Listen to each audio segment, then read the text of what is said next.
वक्त छठे चरण के तहत शिक्षकों का नियोजन चल रहा है। प्रारंभिक शिक्षकों को तो नियुक्ति पत्र भी दिया जा रहा है, उन्हें बहुत जल्द ज्वाइन भी करना है। माध्यमिक शिक्षकों की जहाँ तक बात है तो कोर्ट के मामले को लेकर के फिलहाल वो स्थगित है और जल्द ही वो भी शुरू होगा। लेकिन जो अगला चरण होने वाला है उसका ही बेसब्री से इंतजार कर रहे हैं हजारों युवा छात्र शिक्षक अभ्यर्थी जो टीईटी या एसटीईटी पास करके इस इंतजार में है कब अगले चरण की बहाली आती है। लेकिन ये बड़ी बात होगी कि जो अब तक हुआ है पिछले कुछ चरणों में उससे हट करके इस बार 7वें चरण में बहाली की प्रक्रिया होगी। सरकार वो नई प्रक्रिया अपनाने वाली है, लेकिन इस नई प्रक्रिया में क्या कुछ होगा बिल्कुल पर्दे के पीछे है, वो सामने नहीं आ रहा है। हमारे साथ वरिष्ठ पत्रकार हैं लक्ष्मीकांत सज्जन, हमसे बात करेंगे। सर, आप तो लंबे समय से देख रहे हैं चीज़ों को और छठे चरण में भी नियुक्ति पत्र ही बट रहा है शिक्षा अभ्यर्थियों को। 7वें चरण की चर्चा हो रही है, उसमें भी करीब 1 लाख से कम बहाली नहीं होगी, लेकिन प्रक्रिया चेंज करने की बात आ रही है। आखिर ऐसी नौबत क्यों आ गई? देखिए, जहाँ तक अंदर से बात छन के आ रही है उसमें करीब करीब ये तय हो गया है कि प्रक्रिया बदलेगी।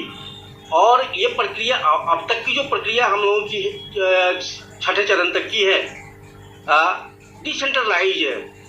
करीब 8,500 नियोजन इकाइयाँ हैं और हर नियोजन इकाई अपने इकाई के लिए अलग से बहाली करती है, अलग से मेधा सूची बनती है, अलग से आवेदन लिए जाते हैं। तो 8,500, हम प्राइमरी की बात कर रहे हैं, 8,500 नियोजन इकाइयाँ हैं और 8,500 नियोजन इकाइयों में अगर एक साथ बहाली शुरू होगी तो जाहिर सी बात है कि कुछ नियोजन इकाइयाँ आगे होंगी, दौड़ेंगी, कुछ चलेंगी, कुछ फिसलेंगी, कुछ गिरेंगी और कुछ गिर के उठेंगी। तो यही स्थिति है 2005-06 से शुरू हुई अब तक की बहाली में। दूसरी सबसे बड़ी बात यह है कि इससे बहाली की प्रक्रिया लंबी खींच रही है। जैसे अभी छठे चरण की प्राइमरी को ही लीजिए, 3 चक्र में काउंसलिंग हुई और अभी भी एक विशेष चक्र बाकी ही है। पता नहीं उस विशेष चक्र में भी वो पूरी होगी या नहीं, ये अलग की बात है। लेकिन स्थिति यही है कि हम एक साथ नियोजन प्रक्रिया, बहाली की प्रक्रिया पूरी नहीं कर पा रहे हैं, नियोजन इकाइयों की संख्या 8,500 से अधिक होने की वजह से। तो बड़ा मामला तो एक और भी है ना। सबसे बड़ा मामला ये है कि एक तो प्रक्रिया लंबी हो गई, दूसरा कि संपूर्ण नियोजन प्रक्रिया पर उंगली भी उठती रही है। उंगली उठने का मतलब ये है कि अभी जैसे आपको पता ही है कि सारे शिक्षकों के सर्टिफिकेट की जांच चल रही है और जांच की लंबी प्रक्रिया पता नहीं कब पूरी होगी या ना होगी।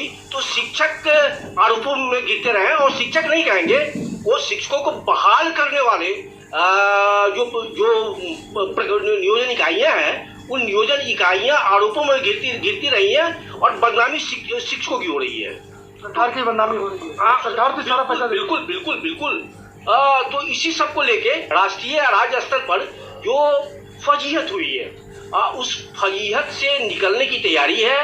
और करीब इतना तय है कि बहाली अब सेंट्रलाइज होगी। ऐसा नहीं होगा कि आपको अब 8,500 नियोजन इकाइयों में आवेदन देने होंगे, अब एक ही आवेदन भरने होंगे सेंट्रलाइज तरीके से। ऑनलाइन होगा सब और ऑनलाइन होगा। और लेकिन उसका पैटर्न क्या होगा, पैटर्न पर अलग अलग अभी मंथन चल रहा है, तो पैटर्न साफ नहीं है, लेकिन इतना साफ है कि बहाली सेंट्रलाइज होगी। ये चर्चा है कि बजट सत्र में मुख्यमंत्री खुद अनाउंस कर सकते हैं। क्योंकि शिक्षा जो है, हमारी शिक्षा व्यवस्था जो है, वो हमारी शिक्षा व्यवस्था मुख्यमंत्री की दिलचस्पी में है और मुख्यमंत्री इसमें खुद दिलचस्पी लेते हैं, खुद मॉनिटर करते हैं। और पूरी की पूरी अब तक की जो शिक्षा व्यवस्था हमारी है, चाहे पोशाक हो, साइकिल हो या जितने भी तरह की योजनाएं हैं, वो सीधे सीएम लेवल की योजनाएं हैं। तो जाहिर सी बात है कि सारी योजनाएं, ये बहाली की प्रक्रिया जो बदलेगी, उस पर अंतिम निर्णय मुख्यमंत्री का ही होगा और मुख्यमंत्री की सहमति के अनुसार ही बहाली की पूरी नई प्रक्रिया तय होगी। तो यही है। तकनीकी बात जो आपसे जानना चाहेंगे, क्योंकि आप लंबे समय से इसको देखते रहे, एजुकेशन को भी, और जुड़े रहे हैं इससे। जो कर्मचारी चयन आयोग है या फिर बिहार लोक सेवा आयोग है, उनसे बहाली करवाने की बात हो रही है, या फिर एक अलग ये भी चर्चा है कि कोई कमेटी बन सकती है वरीय अधिकारियों की सचिवालय स्तर पर, और वो कमेटी के गाइडलाइन के अंदर ही ये सेंट्रलाइज तरीके से बहाली होगी। दोनों संभावना है। दोनों संभावनाएं इस मायने में है कि बिहार लोक सेवा आयोग को छोड़ दें। बिहार लोग हालांकि आपको याद होगा कि 2003 में 2005 में बड़ी बहालियां हुई थी बिहार लोक सेवा आयोग से प्रारंभिक शिक्षक, और अच्छे अच्छे शिक्षक आए थे, छान के आए थे, और उन शिक्षकों पे वो विधायक थे। तो बिहार लोक सेवा आयोग वाले भी प्राइमरी टीचर की बहाली कर चुका है, और कर्मचारी चयन आयोग से भी बहाली हो चुकी है प्राइमरी टीचर की। अभी आपको याद होगा 36,440 की बहाली जो हुई वो कर्मचारी चयन आयोग से हुई। तो ये सरकार पर निर्भर करेगा कि वह किस आयोग से बहाली करवाए, किस आयोग से अनुशंसा प्राप्त करे। लेकिन अगर इस प्रक्रिया में चलेंगे तो एक तो संभावना ये है, वो कर्मचारी चयन आयोग की सरकार चाहे तो सेवा ले सकता है, सरकार चाहे तो अवर चयन परिषद की सेवा ले सकती है। लेकिन लग रहा है कि इससे अलग हटके इस मामले में लंबा वक्त लेते हैं आयोग, तो लंबा वक्त बिल्कुल इस मामले में स्टेट लेवल पे कोई कमेटी भी बन सकती है, और उस कमेटी में सभी विभागों के लोग जो संबद्ध विभाग हैं, जैसे अपना शिक्षा विभाग हो गया, नगर निकाय हो गया, पंचायती राज हो गया, सामान्य प्रशासन हो गया, तो इनके जो बड़ी अधिकारी होंगे उनकी एक कमेटी बन सकती है। ये बड़ी बात आपने बताई। लेकिन क्या ये भी एक संभावना है कि जो शिक्षक टीईटी पास कर रहे हैं, एसटीटी पास कर रहे हैं, टीचर ट्रेनिंग का सर्टिफिकेट लेके आ रहे हैं, क्या उन्हें कोई अलग अगली परीक्षा भी देनी पड़ सकती है? नहीं, देखिए एक चीज तो तय है कि आवेदन वही करेंगे, शिक्षक बनने के योग्य वही होंगे जो टीईटी एसटीटी पास होंगे, और बहाली के लिए सिर्फ आवेदन का पैटर्न बन रहा है और चयन की प्रक्रिया का पैटर्न बदल रहा है। चयन की प्रक्रिया सेंट्रलाइज होगी, डिसेंट्रलाइज नहीं होगी।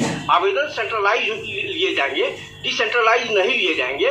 इसलिए अब तक मतलब वैसा कुछ नहीं है कि टीटी और एसटीटी के अलावे भी शिक्षक बनने के लिए कोई परीक्षा देनी पड़ेगी।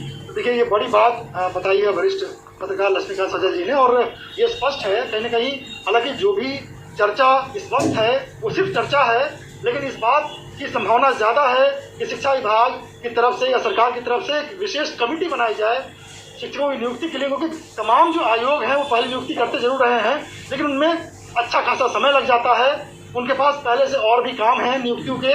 तो अब ये शिक्षकों की बहाली के लिए सरकार एक अलग से कमेटी बना सकती है, और एक बड़ी बात यह भी कि कोई अलग से परीक्षा आपको नहीं देनी पड़ेगी, लेकिन सेंट्रलाइज एप्लीकेशन देने से अभ्यर्थियों को भाग दौड़ नहीं करनी पड़ेगी कि 8,500 नियोजन इकाइयों में दौड़ रहे हैं आवेदन के लिए, और ये गारंटी नहीं है कि उनका नाम मेरिट लिस्ट में होगा या नहीं। सेंट्रलाइज एप्लीकेशन ऑनलाइन होगा, दौड़ भाग नहीं करनी पड़ेगी, कोई एग्जाम नहीं देना पड़ेगा, और फेयर तरीके से, क्योंकि सरकार पैसे खर्च करती है और कहीं न कहीं इस बात की फजीयत झेलनी पड़ती है कि तमाम कोशिशों के बावजूद फर्जीवाड़े का आरोप लगता है। इन तमाम चीज़ों से बचने के लिए, सरकार फजीयत से बचने के लिए अब 7वें चरण से नए तरीके से, सेंट्रलाइज तरीके से बहाली की कोशिश में है, और